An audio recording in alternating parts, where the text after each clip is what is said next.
우리가 성경 말씀을 볼 때에 참 재미있는 말씀들이 많습니다. 그런데 성경에는 아주 적은 부분만 다루고 있는 이야기도 있어요. 그 대표적인 그 이야기가 뭐냐면 바로 삼위일체에 대한 이야기입니다. 여러분, 성경에서 삼위일체를 발견하기란 쉽지 않습니다. 어느 때는 하나님 아버지만 얘기하시고, 어느 때는 예수 그리스도 하나님의 아들만 얘기하시고, 어느 때는 성령님만 얘기하시고, 어느 때는 하나님, 삼위일체 하나님을 전체 다 통틀어서 얘기를 하시고, 이러기 때문에 어느 부분에 어떤 부분들이 하나님이 하신 일이며 예수님이 하신 일이며 성령님이 하신 일인지 우리가 구별하기 참 어려운 경우가 많습니다. 참 재밌게도 이번 주 저희 성결 교단에는 교회력이라는 걸 셉니다. 오늘이 참 재밌게 삼위일체 주일입니다. 모르고 준비했습니다. 실은 저번 달에 준비된 설교예요. 그리고 오늘 설교를 또 한 편을 또 준비를 했습니다. 오늘 설교는 2편이 되어 있었습니다. 어제까지 2편이었어요. 마음의 결정을 못 내렸습니다. 우리 성도님들이 가장 필요한 말씀이 무엇일까? 어머니께 여쭤보고 아버지께 여쭤봤습니다. 그래서 담임 목사님의 지시에 따라 삼위일체 구원의 확신이 어떻게 이루어졌는지를 여러분들과 나누면서 우리가 평소에는 접하지 못했던 이 삼위일체 하나님이 구원을 어떻게 이루셨는가, 이것을 깨달아 아는 시간 되었기를 제가 간절히 기도하는 마음으로 준비하게 되었습니다. 먼저 오늘 우리가 함께 본 말씀은 쉬운 성경 구절이 아닙니다. 왜냐하면 성경은 우리가 한글로 읽을 때는 장과 절 그렇게 나눠져 있고 문장으로 나눠져 있습니다. 그래서 우리는 3장부터 14절을 한 절 한 절, 3절, 4절, 5절, 6절 이렇게 한 절 한 절 따로따로 이야기하고 또 그렇게 기억하고 있는데, 애석하게도 히브리서 성경에는 히브리 언어로 쓴 성경에는 이게 한 절입니다. 그러니 한 절인데 그 절을 나눠 놓다 보니까 우리가 이해할 때 이게 도대체 무슨 말이야? 이게 도대체 무슨 말이야? 라고 헷갈릴 수가 있습니다. 그런데 대부분 목사님들이 이것을 보고 한 절에서 띄엄띄엄 설교를 하시는데, 중요한 것은 이것이 원래는 한 절이다를 이해하셔야 합니다. 그런데 더 중요한 것은 무엇이냐면 이 한 절 속 안에 세 가지의 이야기가 들어져 있습니다. 히브리 원서로 볼 때 이 한 절에 세 가지의 의미가 담겨져 있는 거예요. 그래서 우리가 이 3절, 4절, 5절, 6절 이렇게 따로따로 읽을 때 이것이 전체가 한 절이며 이 안에는 세 가지의 진리가 포함되어 있다라고 깨달아야 합니다.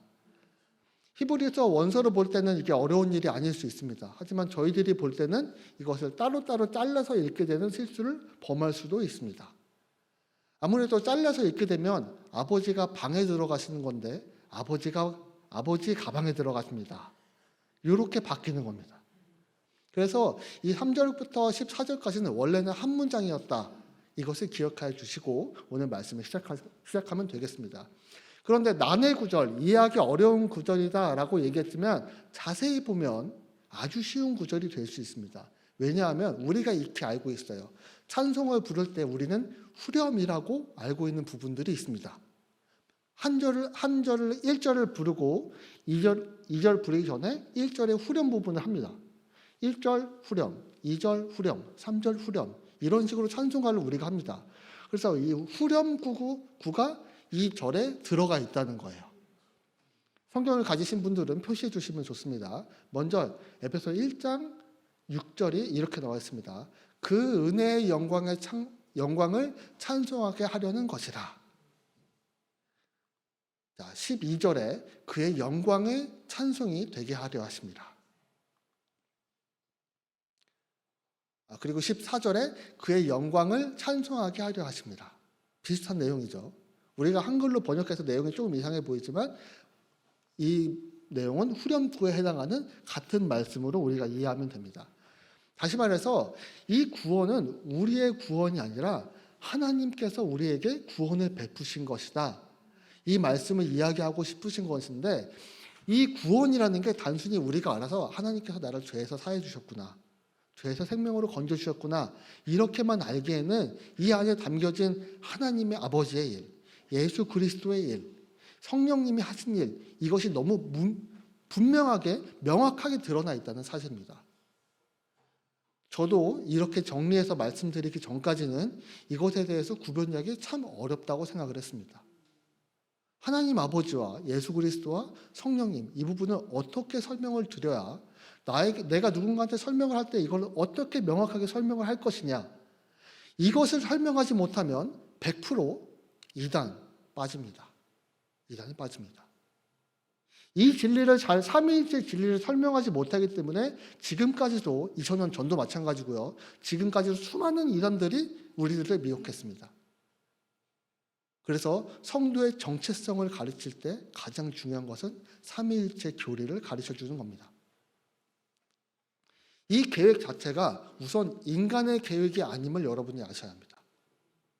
인간의 계획, 제가 우리 아이들이 자꾸 아파가지고 병원에 갑니다. 병원에 갈 때 병원에 가는 길에 한 가지 길만 있을까요?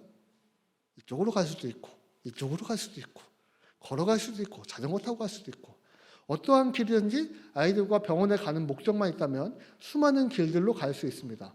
아차, 그런데 집에 뭘 놓고 왔어요. 다시 돌아갔다가 갈 수 있습니다. 이것처럼 인간의 계획은 내가 아무리 마음 먹고 가려고 하는 목표가 있지만 때로는 내가 원하지 않는 경우들로 계속 반복되어 일어납니다.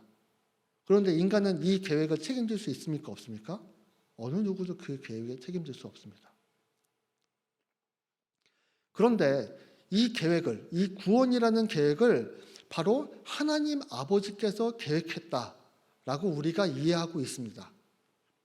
그런데 이 하나님 아버지께서 구원한 이 계획이 예수님은 상관없느냐? 성령님은 상관없느냐? 그렇지 않다는 거예요. 하나님 아버지뿐만 아니라 예수님 그리고 성령님도 이 구원에 모두 관여되어 있다라고 우리가 이해해야 합니다. 알고는 있는데 설명하기 어렵습니다.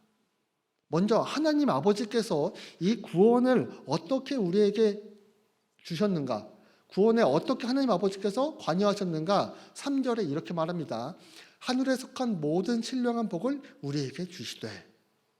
다시 말해서 하나님께서 이 세상에 있는 모든 것을 창조하실 때의 그 힘, 그 파워, 그 신뢰할 수 있는 그 능력, 모든 것을 창조하셨던 그 주인됨, 창조자 하나님의 그 모든 능력의 신령한 복으로서 우리에게 주신 것이 구원입니다. 여러분들 구원 받았습니까? 그럼 여러분들은 신령한 복을 가지고 있습니다. 지금도. 만약에 저번에 제 설교 기억하시죠? 하나님의 나라는 지금 우리에게 있는 겁니다. 그런데 하나님의 나라가 죽은 이후에 죽었을 때 하나님 나라에 간다라고 하면 어떻게 되느냐? 이 신령한 복, 모든 신령한 복은 우리가 지금 받을 수 없습니다. 하나님 나라에 가야 그 신령한 복을 받을 수 있다는 얘기가 됩니다. 네? 지금 우리 마음속에 하나님 나라가 있기 때문에 지금 나에게 하늘에 속한 모든 신령한 복이 이미 있다라고 성경은 선포하고 있는 겁니다. 이것이 믿어지지 않으면 나의 삶은 지옥 같습니다. 나의 삶은 지옥 같은 삶을 삽니다. 예배 올 때 잠깐 주의 영광을 빛나서 주의 은혜에 입어서 내가 기쁩니다 하고 집에 들어가서 다시 지옥 같은 삶을 삽니다. 아이고 죽겠네. 못 살겠네. 우리 승주가 요즘 저한테 혼나는 게 있습니다. 정말 말씀드리기 어렵습니다. 아마 어른들도 하려고 것 같습니다. 내가 설화 때문에 이게 살겠어. 누가 가르쳐준 겁니까? 성도 여러분, 여러분들에게 하늘에 속한 모든 신령한 복이 이미 주어졌음을 믿으시기 바랍니다. 인생의 문제들이 참 많습니다. 다음 달에 공과금도 나가야 되고 다음 달 집세도 내야 되고 병원 가야 돼. 병원비는 어떻게 하나. 내 무릎은 아픈데 거기까지 가는데 얼마나 힘드나. 인생에 여러 가지 문제들이 있습니다. 그런데 그 문제에 빠져 허우적거리는 이유가 뭐냐고요? 나에게 주신 그 신령한 복을 내가 사용하지 못하기 때문입니다. 모든 신령한 복을 주셨다라고 얘기했는데 나 자신은 안 믿는 거예요. 그렇죠. 좋은 말씀이죠. 하나님 그렇다고 하셨죠. 근데 전 잘 모르겠어요. 제가 승주한테 정말 멋있는 로봇을 사줍니다. 승주는 그럼 날아갈 듯이 기뻐합니다. 어깨춤을 추고 노래를 부르고 콧노래를 흥얼거리고 자기가 좋아하는 것이 있는지 아니까요. 그런데 나에게 하늘에 속한 모든 신령한 복이 주어졌는데 나는 안 기뻐요. 있을 수가 없는 일이지 않겠습니까? 이 모든 것이 나에게 주어진 복이라는 것을 안다면 하나님 아버지께서 나에게 계획하신 그 계획의 그 구원의 사역이 얼마나 은혜롭고 얼마나 깊고 얼마나 사랑 넘치는지 깨달아 알 수 있다는 겁니다. 그런데 이 복은 어디에서나 누릴 수가 없어요. 내 일상생활에서 누릴 수 없습니다. 오직 3절에 이렇게 말합니다. 그리스도 안에서. 그리스도 안에서. 내가 왜 평소에 힘듭니까? 내가 왜 문제 앞에서 항상 울며 힘들어하고 고통받습니까? 그리스도 안에서 있지 않기 때문에 그렇습니다. 어떤 분은 이런 분이 계실 수 있습니다. 저는 예수님을 영접했습니다. 믿으니까 예수님 안에 있는 거 아닙니까? 그렇다면 성경이 거짓말하는 겁니다. 그렇다면 성경이 거짓말하는 겁니다. 여러분은 분명히 선택하셔야 합니다. 내가 그리스도 안에서 살아가서 모든 신령한 복을 내가 누리며 살 것인지 아니면 그리스도 밖에 벗어남으로 인해서 모든 신령한 복을 바라만 보고 살 것인지 여러분들이 분명히 깨달아 아셔야 합니다. 그러므로 예수님과 하나님과 성령님이 얼마나 답답하시겠습니까? 얼마나 속상하시겠습니까? 하나님의 그 계획이 이미 너희들에게 주어졌다라고 말하는데 나는 한평생 힘들고 고통스럽게 삽니다. 그 사람에게 정말 구원이 있다고 말할 수 있겠습니까? 구원을 받기 위해서 죽어야 하는 건 맞습니다. 죽어야 하는 건 맞습니다. 그러나 나의 옛사람을 죽이면 안 되겠습니까? 나의 욕망과 나의 욕심과 나의 무지와 나의 어리석음을 죽이면 안 되겠습니까? 예수 그리스도를 십자가에 계속 못 박는 것이 아니라 나도 그 짐을 같이 짊어지고 가면 안 되겠습니까? 하나님이 틀린 거라면 우리가 그리스도 안에 있어도 여전히 곤고해야 합니다. 여전히 갈급하고 힘들어야 합니다. 그러나 우리의 모든 문제를 해결할 수 있는 하늘에 속한 신령한 복을 하나님께서는 이미 우리에게 주셨다라는 겁니다. 골로새서 2장 3절에는 이렇게 말합니다. 그 안에는 지혜와 지식의 모든 보화가 감추어져 있느니라. 우리가 살아갈 때마다 정말 많은 지혜와 지식들이 필요합니다. 어떤 성도님들이 혹시 이렇게 얘기할 수도 있겠습니다. 여기서 말하는 지혜와 지식은 세상 지식은 아닐 거예요. 하나님께서는 세상 지식을 잘 몰라요. 하나님께서는 어떻게 내가 무릎이 다쳐서 고통스러운지 몰라요. 이렇게 핑계 대시는 분들 상당히 많습니다. 그 부분은 예수님의 구원을 묵상하지 못하신 거라고 저는 생각합니다. 예수님께서 채찍질 맞고 옆구리에 창이 찔리시고 고통받으셨던 것을 기억하신다면 그런 얘기할 수 없습니다. 사람으로서 예수님께서 당할 수 있는 모든 고통을 당하시며 그 하나님의 모든 진노를 나 대신 당하시며 예수 그리스도께서 십자가에 못 박혀 돌아가셨습니다. 그런데 예수님께서 나의 형편을 모르신다고요?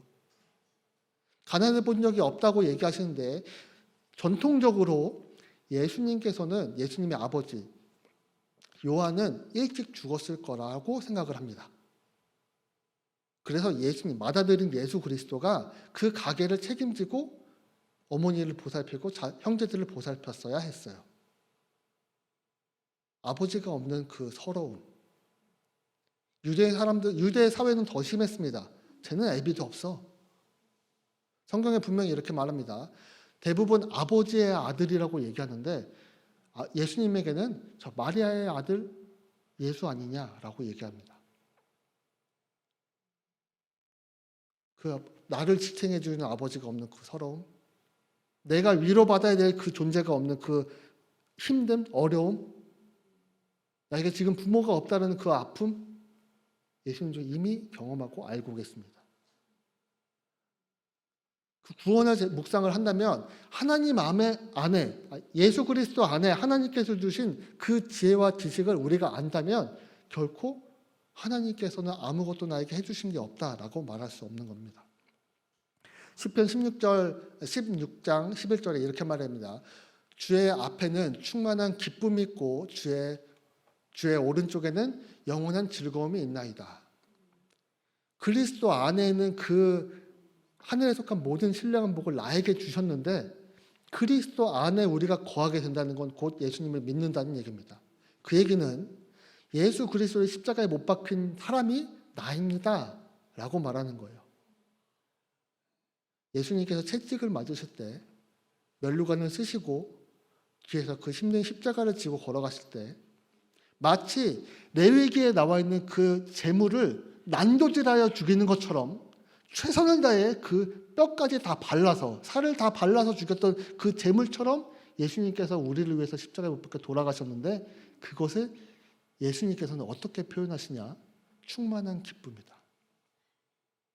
영원한 즐거움이었다. 라고 얘기하시는 겁니다. 예수님이 그런 분이 아니시라면 우리가 우리의 복을, 신령한 복을 하나님이 예수님께 주신 거는 참 억울한 일일 겁니다. 아니 어떻게 그런 예수님한테 드려요? 하지만 예수님께서는 능히 그 일을 기쁘게 감당하셨다는 겁니다. 하나님 앞에 있는 모든 이 기쁨들이 예수님 안에 들여져 있으며 예수님께서는 그 일을 하나님 아버지께서 기쁘듯이 자기 자신도 기쁘게 받아들여셨다는 겁니다. 얼마나 귀한 일입니까?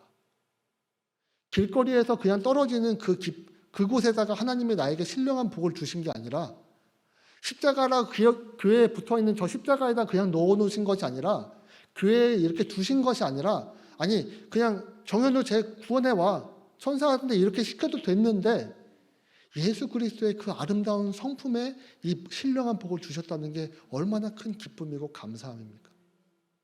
하나님의 그 위대하시고 그 섬세하시고 그 따뜻하심을 우리가 느껴 알 수 있지 않겠습니까? 그런데 이 계획이 4절에 이렇게 말하고 있습니다. 창세 전에. 이 창세 전에는 우리 이 세상 모든 것들이 만들어지기 이전에라는 뜻도 가지고 있고 한 가지 뜻을 더 생각해 보면 좋을 것 같습니다. 이 창세 전에는 내가 태어나기 전에 이게 무슨 얘기냐면요. 내가 인생을 열심히 살기 전에 내가 수많은 죄를 짓기도 전에 내가 예수 그리스도를 믿기도 전에 내가 교회 11조 하기도 전에 내가 교회 주일 성수한다고 뻐기고 다니며 내 믿음이 굳세다고 뻐기기 전에 그렇게 믿었던 어리석음 전에 그런 것들이 깨달아 알게 되셔서 내가 눈물을 흘리더라도 하나님께서는 너를 향한 나의 계획은 창세 전에 이미 계획되어 있었다라고 얘기합니다. 얼마나 크신 사랑입니까? 예수 그리스도에게도 그 복을 주신 것도 감사한데 이게 나의 어떠한 공로 때문이 아니라 하나님께서 이미 창세 전부터 너를 향한 사랑과 이 계획과 복이 예비되었으며 주어졌다라고 말하시는 겁니다. 나의 어떠한 공로도 아닙니다. 나에게 조건 없는 자격을 하나님께서 부여해 주신 겁니다. 하나님 아버지께서는 우리들에게 이러한 사랑으로 이러한 복을 우리에게 베풀어 주셨다는 이야기입니다. 그런데 이 이유가 하나님 아버지께서 예수 그리스도에게 복을 주신 이유, 창세 전부터 나에게 복을 주시기로 계획했던 그 이유, 그것은 4절에 이렇게 말하는 겁니다. 사랑 안에서. 그런데 이 사랑 안에서라는 뜻을 히브리어 원어로 해석하면 세 가지 정도의 뜻으로 나눌 수가 있습니다. 공간이라는 뜻에서 뭐뭐 안에 이렇게 표현할 수도 있습니다. 그러니까 예수 그리스도 안에, 사랑 안에 내가 세상에 있는 것이 아니라 세상에서 사랑 안으로, 예수 그리스도 안으로 옮겨졌다. 이 공간의 의미도 포함이 됩니다. 이렇게 이해하셔도 되고 도구로서의 이용도 됩니다. 하나님께서 우리들에게 무엇으로 우리를 계획하시고 우리에게 복을 주셨냐? 사랑으로 주셨다 라고 이해할 수도 있습니다. 그런데 저는 이 마지막 이유가 가장 인상 깊고 마음에 와닿았습니다. 사랑 때문에. 사랑 때문에. 여러분들이 그 수많은 복들과 하나님의 크신 그 자비하심과 그 조건 없는 자격이 주어진 이유는 바로 사랑 때문에. 예수 그리스도가 십자가에 못 박혀 우리 대신 돌아가신 이유도 사랑 때문에. 지금도 성령님이 나와 함께 하셔서 예수 그리스도와 하나님과의 연결점을 끝까지 붙들고 물고 늘어지는 이유가 바로 사랑 때문에. 하나님 아버지께서는 사랑 때문에 이 일을 하셨다라는 겁니다. 여러분들도 누군가를 사랑하는 사람들이 있죠.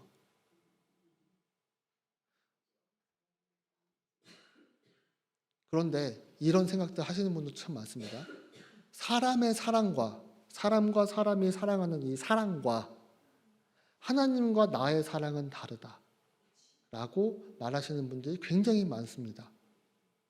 제가 이 자리에서 감히 어린 제가 40대밖에 안 먹은 제가 여러분들께 간절히 부탁드립니다. 다르지 않습니다. 다르지 않습니다. 내 형제 자매와 하는 사랑, 내 부모와 하는 사랑, 내 자식과 하는 사랑, 내 이웃과 하는 사랑 다르지 않습니다. 다르다고 하는 것은 세상입니다. 분명히 말씀드립니다. 저는 학부 때 심리학을 전공을 했습니다. 심리학을 배운 이유는 이렇습니다.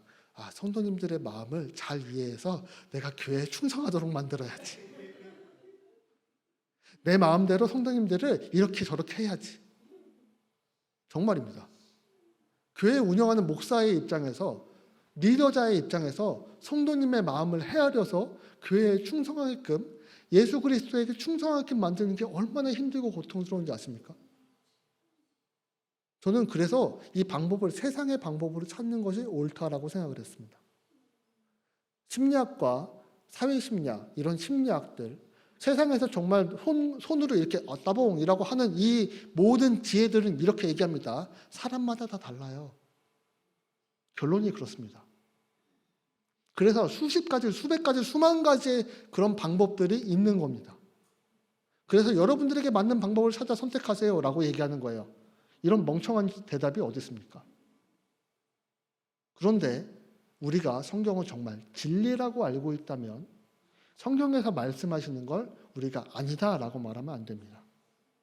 예수 그리스도께서 말씀하시는 사랑은 형제 자매의 사랑과 하나님 아버지의 사랑이 같습니다.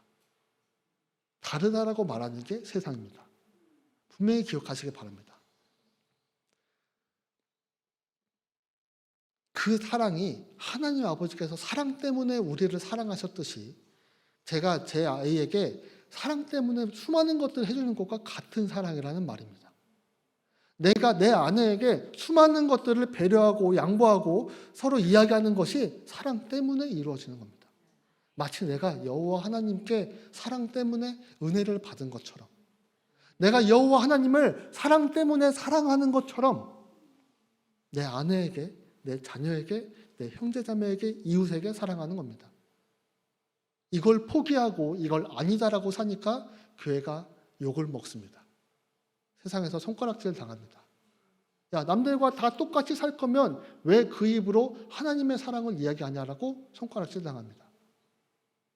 여러분들, 하나님의 이 사랑 때문이라는 이 이유는 우리가 일상생활에서 경험을 해야만 이게 정말 위대하구나, 이게 정말 대단하구나, 내가 해보니까 이게 정말 안 됐는데 어떻게 하나님은 이것을 나에게 사랑 때문에 베풀어 주셨을까, 나를 어떻게 구원하셨는 이 은혜로 말미암아 내가 차고 넘치는 기쁨을 누릴 수 있도록, 평안함과 안전함을 누릴 수 있도록 이 사랑이라는 것 때문에 나에게 이 은혜를 베푸셨을까. 이 사랑이라는 것 때문에 내가 그 사랑을 안다면, 내가 형제를 사랑할 때, 내 자녀를 사랑할 때, 내 아내를 사랑할 때 내가 어떻게 해야 하는지 이제 조금은 알겠구나 라고 생각을 해야 합니다. 그런데 이 사랑 때문에 무엇을 하셨느냐? 하나님 아버지께서는 우리를 거룩하고 흠이 없게 만드는 일을 예수 그리스도를 통해서 시키십니다.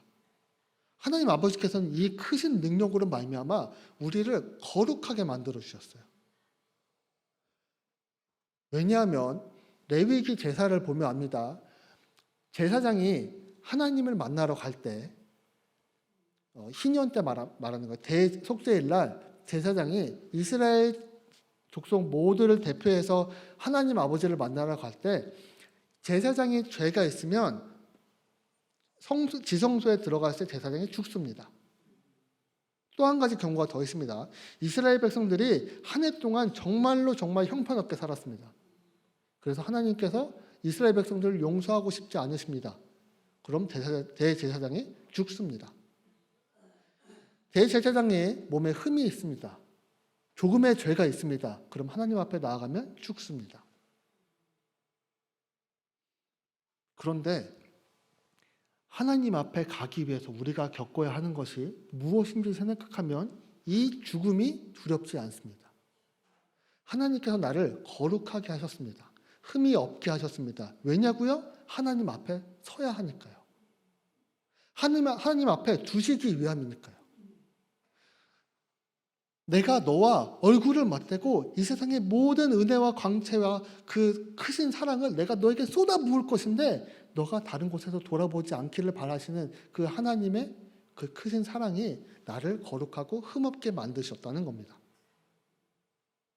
그러므로 내가 죄인인데 이 죄인인 몸으로 하나님 앞에 설 수 있는 유일한 이유는 하나님의 계획이시고 하나님의 은혜 덕분입니다. 에베소서 5장에 이렇게 말하십니다. 그런데 하나님께서는 이 계획을 그 기쁘신 뜻대로 우리에게 정하셨다라고 말합니다. 또 6절에 이렇게 말합니다. 그가 사랑하시는 자 안에서, 예수님 안에서 우리에게 거저 주시는 바, 아무 자격이 필요 없다는 겁니다. 그래서 우리에게는 아무 자격도 없는데 이 자격이 없음에도 불구하고 이 모든 것들을 하나님 아버지께서 계획하시고 심지어 주시기까지 했다는 겁니다. 하나님 아버지의 일이 이렇게 큽니다. 그러면 이제 우리는 두 번째로 예수 그리스도께서 우리를 위해서 구원을 위해 어떤 일을 하셨는가 이것을 알아보려고 합니다. 전부 다 알아보는 건 저도 일평생 동안 힘들 거라고 생각합니다. 그래서 아주 일부분만 여러분들께 나누도록 할게요. 7절에 이렇게 말합니다. 속량 곧 죄사함을 받았느니라 라고 사도행전에는 에베소서에는 기록을 합니다. 사도 바울은 이 에베소서를 기록할 때 속량이라는 단어를 사용합니다. 여러분, 우리는 속량이라는 단어를 잘 몰라요. 속량이라는 단어를 한자로 풀어서 그냥 무엇인가 이렇게 없애준다. 이 정도만 알고 있지 속량이라는 단어를 잘 모릅니다. 왜냐하면 에베소에는 아주 시장 뒷골목에 아주 더러운 곳에 누구도 발을 들여하고 싶지 않은 그곳에 이 단어를 아주 일상처럼 평범하게 쓰고 있었습니다. 바로 노예시장입니다. 이 속량이라는 단어는 노예시장에서 노예를 사는 행위를 속량이라고 부릅니다. 내가 일평생 하나님 없이 하나님이 그렇게 이야기하고 있고 예수 그리스도의 사랑을 알고 있지만 나는 하나님의 사랑에 충만하게 살지 못했어요. 아이고 힘들어. 너에게 신령한 복을 줬다. 너는 기쁨에 가득하다. 너는 하나님과 함께 있다라고 얘기하는데 아이고 힘들어. 하나님이 말씀하신 것을 내 입술로 지키지 않고 있습니다. 수많은 죄들이 있습니다. 이번 주에 죄를 용서받고 하나님께서 나에게 은혜를 주셨다는 걸 깨달아 알고 다시 돌아갑니다. 일주일 동안 열심히 다시 죄를 짓습니다. 마치 하나님이 예수 그리스도가 내 삶에 없었던 것처럼 삽니다. 많은 사람이 있을 때는 그나마 낫습니다. 다른 사람이 날 보고 있으니까 내가 윤리적으로라도 바르게 올바르게 살아야 한다라고 알고 있기 때문에 그렇습니다. 그런데 문제는 뭐냐면 아무도 나를 안 볼 때, 심지어는 내 속마음으로 얼마나 더러운 죄들을 많이 짓습니까? 여기 나 앞에 있는 저도 죄인입니다. 이미 더럽고 추악합니다. 이 노예가, 이 성경에서 말하고 있는 이 속량의 주인공인 노예가 죄를 한 번만 지어서 도망갔을 때 다시 돌아오지 않고 산에 올라가서 잡히기 이전까지 산에서 자기 사례를 계속 파내려 가는 것이 있습니다. 바로 너는 도망자야. 너는 죄에서 너는 구원받았다가 다시 도망갔다가 다시 돌아온 이 도망자야. 이 표시를 FUG라는 표식으로 불에 새깁니다. 어디예요? 이마예요. 어디예요? 팔에요. 등이에요. 남들이 보기 좋은 곳에요. 도망자라는 표시가 새겨져 있습니다. 그러면 이 도망자가 한 번만 도망갔겠습니까? 여러 번 도망간 노예도 있습니다.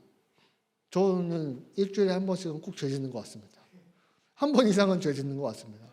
마음으로 화를 낼 수도 있고요. 누군가한테 좋지 않은 얘기도 할 때도 있고요. 거룩한 얘기를 끊임없이 못하는 제가 너무 어리석고 한심스러울 때가 많습니다. 물론 사과하고 다시 회개하러 돌아옵니다.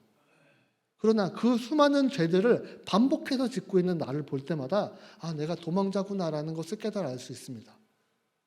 내가 도망갔다가 다시 왔구나. 예수 그리스도께로 다시 왔구나. 그런데 이 속량이라는 단어를 사용할 때 가장 중요하게 생각하는 부분이 바로 이 도망자에게 행해지는 일입니다. 제가 여전히 죄에 속해 있고 더러움에 살고 있으면 저는 도망자가 아닙니다. 그런데 예수 그리스도를 믿는 이 사람이 속량받았다는 의미가 무슨 의미인지 깊이 생각하셔야 할 게 무엇이냐면 내가 도망갔다 옴으로 말미암아 노예의 주인, 나의 주인은 나에게 도망자라는 표식을 찍는데 이 표시는 중고라는 표시가 아닙니다. 재사용에 대한 표시가 아닙니다. 도망자라는 표시입니다. 이 도망자는 일반 노예가 한 12만 원, 14만 원 정도에 팔렸다라고 합니다. 그런데 이 도망자는 2만 원, 1만 원, 3천 원, 5천 원. 여러분들 집에 노예를 하나, 이거 원래 이러면 안 됩니다. 더 이상 노예법은 없습니다. 일꾼을 하나 쓰는데 도둑질한 일꾼을 사용하시는 걸 여러분은 좋아하시겠습니까? 아니면 청렴하고 깨끗하고 한 번도 사용하지 않은 일꾼을 고용하시는 걸 선호하겠습니까? 도둑질한 이 사람이 저는 정말 회개했어요. 다시는 안 그럴게요. 다시는 안 그렇습니다. 저 정말 새 사람이다 라고 얘기해도 신뢰가 쉽게 갑니까? 도망자인 제가 노예시장 앞에서 일렬로 서 있을 때 제 목걸이에는 남들 12만 원, 14만 원 걸려있는 이것보다 더 낮은 가격 3천 원 걸려 있습니다. 누구도 사려고 하지 않습니다. 그런데 예수님께서 제 앞에 서십니다. 너, 쟤 살 거야 라고 얘기하십니다. 저를 지키고 있던 사탄이 깜짝 놀랍니다. 예수님, 어떻게 십자가를 지시기 위해서 하늘의 영광 포기하십니까? 하나님 아버지께서 당신을 버린 거 아닙니까? 라고 사탄이 예수님을 끊임없이 속삭이고 괴롭혔습니다. 대표적인 사건으로 예수님께서 40일 동안 광야에서 시험받은 사건이 그 사건입니다. 사탄이 예수님께 이렇게 말합니다. 예수님, 하나님께서 당신을 포기하고 버린 거 아닙니까? 이 돌을 떡으로 바꿔서 드세요. 모든 영광 제가 대신 드릴 테니까 하나님 아버지께서 당신을 사랑하지 않는 것 같습니다. 마치 우리 삶에서 내가 더 이상 모든 것을 하나님 아버지께 의지하지 못하는 이 어리석은 마음이 나에게 걸려있는 이 3천 원이라는 가격이 정말 진실인 것 같습니다. 그런데 예수 그리스도께서 바로 너를 사겠다. 사탄은 이렇게 얘기합니다. 야, 예수님이 이상해, 바보야. 예수님은 하나님이 죽이기를 계획하셨기 때문에 죽인 거야. 너 때문이 아니야. 너는 그만한 가치와 자격이 없어. 너는 세상에 속한 모든 신령한 복을 받을 자격이 없어. 그건 그냥 성경에 감추어진 거야. 이렇게 속삭입니다. 그런데 예수님께서 그 노예인 우리를 속량하셨다. 저를 사신 겁니다. 그런데 무엇으로 사셨느냐? 3천 원에 사신 게 아니라 예수님의 피값으로 사신 겁니다. 하나님의 아들 예수 그리스도의 그 영원한 보좌에 있는 그 힘, 이 천지를 창조하신 모든 아버지 하나님이 주셨던 모든 하늘에 속한 신령한 복을 가지신 그분이 자신의 피값으로 나를 사신 겁니다. 그런데 그 피값을 감당할 때 하나님 아버지께서는 예수 그리스도에게 나에게 임해야 될 모든 임박한 진노, 큰 진노, 레위기에서 겪었던 그 재물이 겪었던 그 어마어마한 진노, 예수님께는 하나도 거두지 않으시고 감하지 않으시고 약하게 하지 않으시고 온전하게 예수님께 감당하게 합니다. 왜냐고요? 사탄이고 누구고 이 세상 어떠한 누구고 시비 걸 수 없도록 내가 예수 그리스도의 십자가의 피값으로 구원받았습니다. 속량함을 얻게 되었습니다. 예수 그리스도의 이 피값이 얼마나 위대한지 우리가 깨달아 알게 되면 그 구원은 내가 매일 기쁘게 묵상함이 마땅한 일이 됩니다. 8절에는 모든 지혜와 총명을 우리에게 넘치게 하사, 우리가 모든 지혜와 총명을 가지고 있게 했대요. 어리석은 선택을 하는 것이 아니래요. 세상에서는 우리들에게 어리석은 선택이라고 얘기합니다. 우리가 하나님의 방법이 아니라 하나님 아버지 이것을 해결하실 줄 믿습니다라고 하는 것이 아니라 내가 내 방법대로 해보다가 실패해서 손가락질 받는 것을 마치 하나님 아버지께서 실수하신 것처럼 생각을 한다 이 말입니다. 모든 지혜와 총명을 예수 그리스도 안에 두었고 그 예수님께서 이미 구원의 사역, 속량의 사역을 감당하셨음에도 불구하고 나는 아니라고 하는 겁니다. 예수님이 십자가에 못 박히신 건 나 때문이 아니라 하나님의 계획 아닙니까? 하나님의 계획 아닙니까? 나는 그만한 가치가 없어요. 사탄이 하고 있는 말을 내가 하고 있는 겁니다.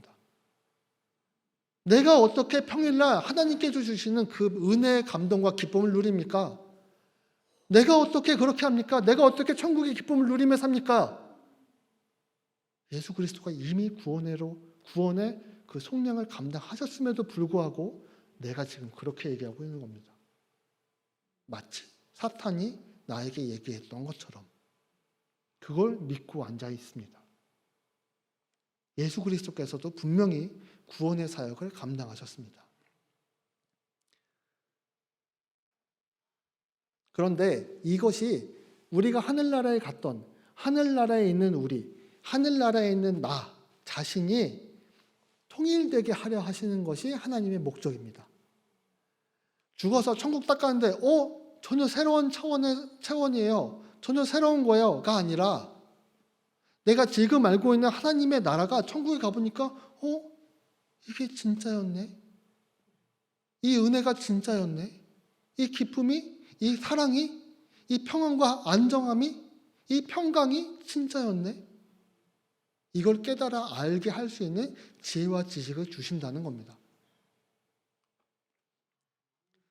이사야 50장 6절에 이렇게 말합니다. 나를 때리는 자들에게 내 등을 맡기며 나의 수염을 뽑는 자들에게 나의 뺨을 맡기며 모욕과 침뱉음을 당하여도 내 얼굴을 가리지 아니하였느니라. 하나님 아버지께서 예수 그리스도께서 이 속량을 감당하시면서 얼마나 수치와 모욕을 감당하셨는지 이사야 선지자가 이야기하고 있습니다. 그래서 예수 그리스도께서 십자가를 지시고 우리를 속량하시는 그 과정을 예수님께서는 어떻게 느끼셨느냐? 기쁨의 십자가로 느끼셨습니다. 어떤 분은 이렇게까지 표현하시더라고요. 예수님께서 그 십자가와 채찍을 당하시고 자기의 몸무게로 그 숨이 헐떡거리는 그 십자가 위에서도 기쁨의 노래를 부르셨을 것이다. 이거 감당하면 나의 사랑하는 자녀들이, 이거 감당하면 현우가, 이거 감당하면 나의 자녀들이 기쁨으로 영생의 하늘나라를 만족하며 살 수 있잖아. 이것만 감당하면 충분히 하늘나라에 살 수 있잖아. 얼마나 기뻐하고 감사하며 이 십자가를 지셨는지 예수 그리스도의 이 구원의 사역을 이야기하시는 겁니다. 마지막으로 성령님의 구원이, 성령님께서 어떻게 구원에 지금 관여하고 계신지 빠르게 이야기하고 가겠습니다. 또 5분 안에 끝나도록 하겠습니다. 성령님의 구원은 간단하면서도 깊습니다. 왜냐하면 지금 우리가 진행되어 있기 때문에 그렇습니다. 제가 다음번 설교 때 더 깊게 말씀드리겠지만 하나님 아버지께서는 예수 그리스도를 통해 우리들에게 구원을 주셨습니다. 속량함을 주셨습니다. 그런데 문제는 뭐냐면 예수 그리스도께서 이 구원의 사역을 완성하신 후에 하늘나라로 다시 돌아가셨습니다. 그러면 우리가 느끼고 있는, 우리가 알고 있는 이 하늘나라는 어떻게 완성이 된 걸까요? 이상하지 않으십니까? 여전히 내 마음속에 예수 그리스도가 있다라고 얘기할 수 있는데 이 믿음이 도대체 어디서 온 걸까? 내가 이 땅에서 흔들리고 어리석은 행동들을 하고 불안에 떨고 있을 때 내가 붙들어야 하는 건 도대체 무엇일까? 예수 그리스도요? 하늘나라에 계시다니까요. 성령님이 바로 이 역할을 감당하고 계십니다. 이 역할을 감당하고 있어요.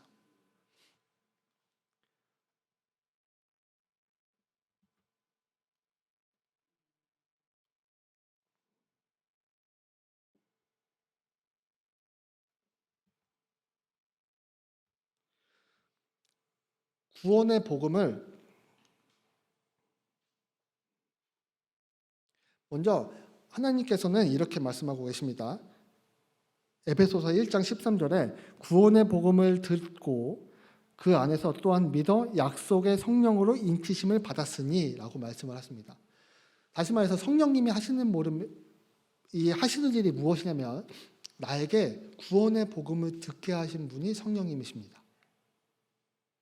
이게 얼마나 중요하냐면 또 믿어 약속의 성령으로 인치심을 받았으니 이게 얼마나 중요하냐면 이 두 가지가 왜 중요하냐면 나의 믿음은 내가 예수 그리스도를 믿음으로 말미암아 구원에 이른다라고 생각하는 사람들이 굉장히 많습니다. 어떻게 하면 나의 믿음을 강화시킬 것인가 연구하는 사람들이 많습니다. 그런 목사님들이 이렇게 얘기하는 경우들이 정말 많습니다. 성경 보세요. 기도하세요. 말씀 묵상하세요. 이렇게 얘기들 많이 합니다. 그런데 여러분들께 말씀드리겠습니다. 나에게 구원을 듣게 하신 분도 성령 하나님이십니다. 성령님께서 나에게 구원을 듣게 해주셨다는 거예요. 내가 하나님의 완벽한 경륜할 때에 성령님이 그 일을 감당하셨다는 겁니다. 내가 이게 와가지고 말씀에 은혜 있고 가는 것이 아니라 내가 성경 읽어서 내가 기도 많이 해서 나의 믿음이 강화되는 게 아니라 하나님 아버지께서 성령 하나님을 통하여서 우리들에게 그 기회와 그 순간과 그 완벽한 때를 허락하셨다는 겁니다. 두 번째는 믿어 약속의 성령으로 인치심을 받았다는 겁니다. 성령 하나님께서는 나의 믿음을 주관하고 계십니다. 그래서 우리가 하나님 아버지, 제가 이렇게 두려움에 떨고 있습니다. 이렇게 기도할 때 주님 나에게 성령님을 보내주세요 라고 기도할 수도 있다는 겁니다. 하나님 아버지를 나에게 보내주세요 라고 기도하시는 분은 많이 없겠죠. 예수 그리스도를 나에게 보내주세요 라고 얘기하시는 분은 많이 없겠죠. 그래서 성령님을 이 땅에 보내주신 겁니다. 왜냐하면 이 성령님이 어떤 역할을 했냐면 누가복음에 예수님께서 세례를 받으실 때에 성령이 무엇처럼 임합니까? 비둘기처럼 임합니다. 다른 복음서에, 세 가지의 복음서에는 기도할 때 성령이 임했다라는 표현이 없습니다. 그러나 누가복음에서만 예수 그리스도께서 세례를 받으시고 기도할 때에 성령이 임했다라고 얘기합니다. 누가가 쓴 동일한 성경 사도행전에서는 120명의 성도들이 모여서 기도할 때에 하늘에서 불의 혀처럼 성령이 임했다라고 얘기합니다. 이해하시겠습니까? 그러므로 내 안에 성령 하나님께서 나에게 믿음을 주셨다는 이것은 예수님이 가지고 계셨던 그 성령이며 120명의 성도들이 받아서 하나님의 사역을 감당했던 그 초대교회의 믿음이고 성령이며 나에게 임했던 그 성령이 예수님이 하셨던 일, 예수님 안에서 하셨던 일, 그 사도들과 함께 했던 그 일, 모두 감당했던 그 성령이라는 말입니다. 내가 능력이 뛰어나서 나의 믿음 때문에 구원을 얻은 것이 아니라 여러분은 세상에서 여러분의 믿음을 지키십시오. 이 얘기를 좀 더 자세히 성경적으로 풀자면 여러분들 마음속에 있는 성령님을 지키십시오. 강구하십시오. 여러분들 그것이 간절히 필요하다고 하나님께 구하십시오 라고 이야기하는 겁니다. 여러분들 마음속에 성령님이 충만하시기 바랍니다. 성령님이 충만하시기 바랍니다. 그러면 이 성령님이 하시는 일, 우리가 익히 들어 알고 있는 구원의 복음을 들은 것이고 나에게 주어진 믿음을 성령님께서 주시는 일이라고 말씀드렸습니다.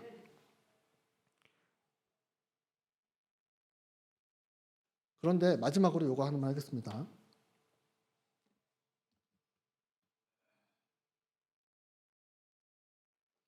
골로새서 2장 6절부터 8절에 이렇게 말하고 있습니다. 그러므로 너희가 그리스도 예수를 주로 받았으니 그 안에서도 행하되 그 안에 뿌리를 박으며 세움을 받아 교훈을 받은 대로 믿음을 굳게 서서 감사함을 넘치게 하라. 8절입니다. 8절이 중요합니다. 누가 철학과 헛된 속임수로 너희를 사로잡을까 주의하라. 이것이 사람의 전통과 세상의 초등학문에 따르며 그리스도를 따름이 아니니라. 정말 많은 사람들이 우리들 마음속에 있는 성령님이 없다라고 얘기합니다. 때로는 나 자신도 내 마음속에 성령님이 없는 것처럼 생각이 들어집니다. 그런데 이미 들어와 계시다는 것을 아셔야 합니다. 잘 따지고 놓고 보면, 얘기해보면 아 맞아, 그래, 아주 단순합니다. 아버지 하나님, 예수 그리스도, 그리고 성령 하나님께서 나에게 구원을 주셨다. 이것을 잘 따져보면 잘 알게 됩니다. 이해합니다. 그런데 세상은 그렇지 않습니다. 세상은 이것이 거짓말인 것처럼 얘기합니다. 그것 말고 다른 것들이 있는 것처럼 얘기합니다. 사랑하는 성도 여러분, 여러분들 마음속에 있는 그분은 여호와 하나님이십니다. 시편 23편에 이렇게 수많은 이야기들이 있죠. 원수의 전에서 나를 보호하시고 지키시고, 그 수많은 두려움과 공포 속에서 내가 안전할 수 있는 유일한 방법은 1절에 있습니다. 여호와 하나님이 나의 목자라는 것을 내가 믿으면 됩니다. 여러분들 마음속에 성령 하나님이 있음을 믿으면 됩니다. 기도하시고 간구하시기 바랍니다. 성령 하나님만 간구하시면 이 세상에 못할 것은 없습니다. 하나님의 완벽한 때가 우리를 지키시고 보호할 줄을 믿습니다.